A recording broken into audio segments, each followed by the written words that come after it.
My husband divorced me by text message and emptied our joint account. He had no idea what was coming. This story is very meaningful. Everyone should hear it. Listen to Brian tell the story. I read the text while wrapping a silk scarf for Mrs. Peterson. My fingers moved with practiced ease, folding the delicate fabric into our signature silver wrapping paper. The boutique smelled of fresh leather and vanilla, the usual scent of luxury that greeted my customers. It was a regular day, nothing out of the ordinary. Until now. I'm leaving you and moving to Miami with my 20-year-old girlfriend. I've already emptied our joint account. Ha ha, a laughable attempt at cruelty. Mark, my husband of 12 years, actually thought this would break me. I finished tying the ribbon, handed Mrs. Peterson her bag with a polite smile, and watched her walk out. Only then did I allow myself a slow, deep breath. My hands didn't shake. My heartbeat didn't spike. There was no panic, no rush of emotions. Because I had seen this coming. 3 months ago, I had found the first clue, a restaurant receipt for dinner for two on a night he had claimed to be working late. I had smiled at that, not out of amusement, but because I had already been prepared for something like this. Mark was predictable. That very night, I had opened a separate bank account. The following week, when he had suggested we combine finances to simplify things, I had cheerfully agreed while carefully siphoning my personal savings into my private account. I left just enough in the joint account to keep up appearances, and now Mark had taken the bait. I typed a simple response, "Good luck."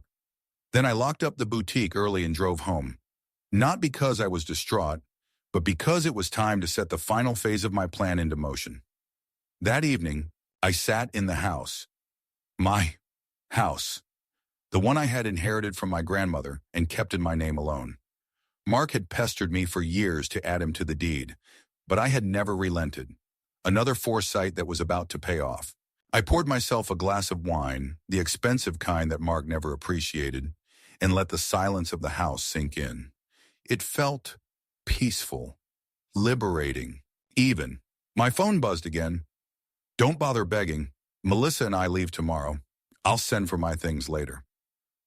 Melissa, the new receptionist at his office. I had met her once at the company Christmas party. She had been all giggles and wide eyes, touching Mark's arm too frequently for someone who was just a coworker. Poor girl. She thought she was getting a man in his prime, a man with resources and a plan. Instead, she was getting an aging husband in the middle of a crisis and an overdrawn credit card. I ignored the message and called my lawyer, Dana. "It's time," and I said simply. "Took him long enough," she replied, not missing a beat. "I'll file the papers first thing tomorrow. Do you want him served in Miami?" "No rush," I said, twirling my wine glass. "Let him think he's won first. Double asterisk."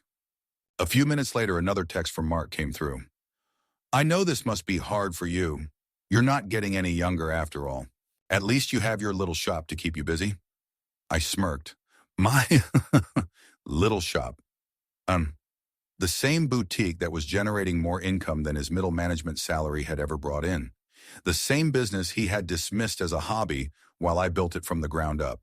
Mark was going to learn some very hard lessons in the coming days. I spent the rest of the evening collecting documents, bank statements, tax returns, detailed records of Mark's questionable transactions.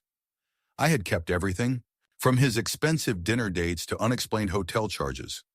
By the time I went to bed, I felt lighter than I had in years. The next morning, I woke up to a barrage of angry messages. "What the hell did you do to our credit card? The airline won't honor our tickets. The hotel canceled our reservation. Answer me." I chuckled as I sipped my coffee. I had called the credit card company the night before and reported fraudulent activity. I even had Mark's own text messages admitting to using our joint card for his little Miami getaway. The company had been more than happy to cancel the charges and remove him as an authorized user. I imagined Mark and Melissa standing at the airport, luggage in hand, realizing they had no way to get to their paradise. My phone rang. It was Barbara, Mark's mother. "Sart, Claire, dear," she started, her voice tight. "Mark told us everything. How controlling you were. How you drove him away. And now he says you're being vindictive, causing problems with his travel plans?" I put her on speaker as I fixed my hair. "Did he also mention that he emptied our joint account? Double asterisk. Silence. Or that he used our credit card to pay for flights and a hotel room for his girlfriend? More silence.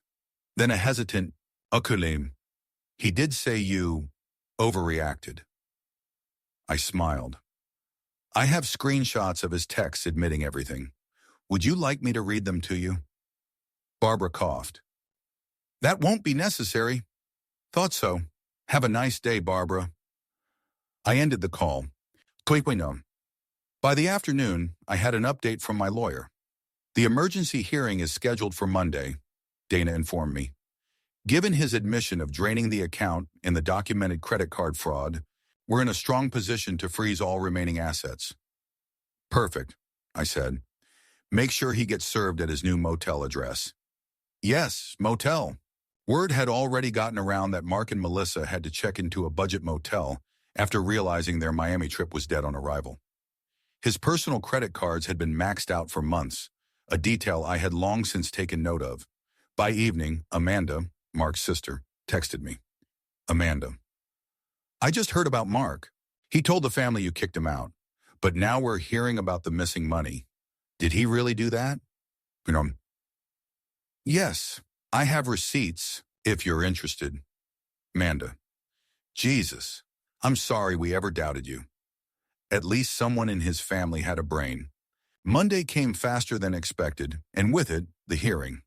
Mark showed up in his new wardrobe, tight designer jeans and a blazer that screamed midlife crisis. He looked disheveled, exhausted. Melissa wasn't with him. I guess their honeymoon phase had ended the moment reality set in. The judge reviewed my documents, from Mark's incriminating texts to the financial discrepancies I had documented over the past year. Mark's lawyer attempted damage control. Your Honor, my client admits to some rash decisions, but Mrs. Harrison has been needlessly vindictive. Double asterisk. Dana didn't even blink. Vindictive? Or just prepared? My client protected her assets and documented every suspicious transaction made by Mr. Harrison. That's not vindictiveness. That's prudence. The judge turned to Mark. Mr. Harrison, you admit to draining a joint account and using a shared credit card to fund a trip with your girlfriend? Mark squirmed. I was just trying to make a clean break. The judge raised an eyebrow. By committing financial fraud, double asterisk. I almost laughed. By the time the hearing ended, Mark was ordered to return the funds he had taken. Of course, the money was already spent. That was his problem now. As I walked out of the courtroom, I heard Melissa's voice outside. I can't do this anymore, Mark, she was saying. Sure, I thought you had money. I thought we were starting a new life. But you're broke, unemployed, and living in a motel. This isn't what I signed up for. Mark's voice was desperate. Baby, we just need some time. No, you need time, she snapped. I need someone who actually has his life together. I didn't stick around to hear the rest. Instead, I stepped outside into the sun, feeling freer than I ever had. Mark had spent months planning his big escape, thinking he was outsmarting me. But in the end, I was the one who walked away. Wealthy, successful, and completely, gloriously free. And that was the best revenge of all. Months passed, and life moved forward in ways I could have never imagined. My boutique was thriving more than ever. In the wake of Mark's scandal, news had spread, and women from all over the city came in, not just to shop, but to support a woman who had outsmarted her cheating husband.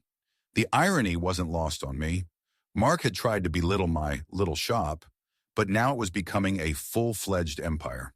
The second boutique was already in the works, and my online store had begun attracting national attention. Dana had suggested I do an interview about my success as a female entrepreneur. And though I wasn't one for publicity, I knew one thing for sure. Every success I gained was another nail in Mark's coffin of regret. One evening, as I was closing up the boutique, my phone buzzed. I almost didn't check it, assuming it was one of my employees updating me on inventory. But when I saw the name on the screen, I froze. Mark. I debated ignoring it. He had been radio silent for weeks after the court ruling, after he had been forced to move back into his childhood bedroom at the age of 45. But curiosity got the better of me, and I opened the text. Mark, I need to talk to you. Please, just one conversation. I took a sip of my wine before replying. Me. We don't have anything to discuss. Hope you're enjoying your new accommodations. I barely had time to set my phone down before another message came through. Mark. Claire, please. I made mistakes, okay? But you didn't have to destroy me. Destroy him? Oh, the audacity. Me. You destroyed yourself, Mark. I just made sure you couldn't destroy me too. His response took longer this time. Mark. I was an idiot. I let my pride and stupidity get in the way. I miss you. I nearly spit out my wine. He missed me? I typed out a reply and erased it 3 times before deciding on something short and to the point. Me. You miss me or you miss having someone clean up your messes? His next text was desperate. Mark. Melissa left. She said she didn't sign up to be with a broke, unemployed man. My family's ashamed of me. I have nothing left, Claire. Good. That was the only response I had for him in my mind. He thought this was my problem? That I would have any sympathy for the man who had so gleefully walked away, thinking he had won? The same man who had emptied our joint account and laughed while doing it? I let the message sit there for a moment before replying. Me. That sounds like a personal problem. Have a nice life. And then I blocked his number. The next morning, Amanda, his sister, walked into my boutique. I was surprised, to say the least. I hadn't seen or spoken to her since the court proceedings, but she had always been the most level-headed one in their family. Hey, she said hesitantly, her fingers grazing a silk scarf display. I wanted to check in. I raised an eyebrow. On me or on Mark? She sighed, tucking a strand of hair behind her ear. Honestly, a little of both. He's pathetic right now. He's been moping around my mom's house, ranting about how you ruined his life. But I know the truth, Claire. He did this to himself. I shrugged. I'm not interested in his sob story. I figured. She gave a small smile. Honestly, neither am I. She hesitated before adding, I just wanted to say that I'm sorry for how my family treated you in the beginning. We believed his lies, and we shouldn't have. It was a rare moment of accountability from someone connected to Mark, and I appreciated it. I nodded. I appreciate that, Amanda, but I've moved on. I have a business to run, and I don't plan on wasting another second on him. She smiled, this time a little more relaxed. I respect that, and for what it's worth, my mom told Mark he's not welcome in her house for much longer. He's going to have to figure out his life without mooching off someone else. I let out a small laugh. That's going to be a challenge for him. Amanda chuckled. You have no idea. A year later, I was standing on the stage at a women's business conference, addressing a room full of ambitious entrepreneurs. Success, I told them, is the best revenge. The audience erupted into applause. Mark's text message, the one where he had mocked me, belittled my business and tried to crush me, was now framed on my office wall, right next to my latest business award. He had tried to bury me, but he forgot I was the kind of woman who knew how to rise. 1 year after Mark's pathetic downfall, my life had never been better. My boutique empire had expanded to 3 locations, and the online store was thriving. I had just returned from a luxury business retreat in Italy, where I had been invited as a guest speaker for a panel on female entrepreneurship. My life was everything I had built for myself, free from the weight of a toxic marriage. One evening, as I sat in my boutique office overlooking the bustling city streets, my assistant knocked gently on the door. Claire, there's a man outside asking to speak with you. He looks, well, let's just say he looks like he's had better days. I didn't need to ask who it was. Mark stood outside, his once pristine suits replaced by a wrinkled button-down and scuffed shoes. The man who had once sneered at my success now stood before me, shoulders slumped, his arrogance replaced by desperation. I stepped out onto the boutique floor, arms crossed. What do you want, Mark? He exhaled sharply, stuffing his hands in his pockets. I need a job. I almost laughed. The irony was too rich. You want a job? At my boutique? He nodded, looking anywhere but my eyes. I messed up. Claire, I lost everything. My credit is ruined, no one will hire me, and I have nowhere else to go. I tilted my head, considering the man who had once thought he was untouchable. I thought about the text messages, the betrayal, the way he had laughed as he emptied our account. And then I thought about where I was now. Powerful, successful, and completely independent. I gave him a slow, knowing smile. Mark, the thing about burning bridges is that you can't cross back over them when you realize you're on the wrong side. His face fell. I leaned in slightly, lowering my voice. This little shop you mocked? It's a multi-million-dollar business now, and there's no room for a washed-up, middle-aged man who tried to take me down. I let the words sink in before adding, enjoy your life. Mark, whatever's left of it. I turned on my heel and walked away, leaving him standing there, swallowed by the reality he had created for himself. I never looked back. As I walked into my boutique, surrounded by my team and the empire I had built, I felt it. The undeniable satisfaction of knowing that I had won, not through revenge, but through sheer unstoppable success. This story isn't just about betrayal and revenge. It's about resilience, about knowing your worth, about never letting anyone, no matter how much they try, dim your light. Claire didn't just get revenge. She thrived beyond what Mark ever imagined. And that's the best payback of all. What do you think? Did Mark deserve what he got? Do you believe success is the best revenge? Leave a comment below. Let's discuss. And don't forget to like and subscribe so you don't miss part 2. Because trust me, Claire's journey is far from over. Blast off.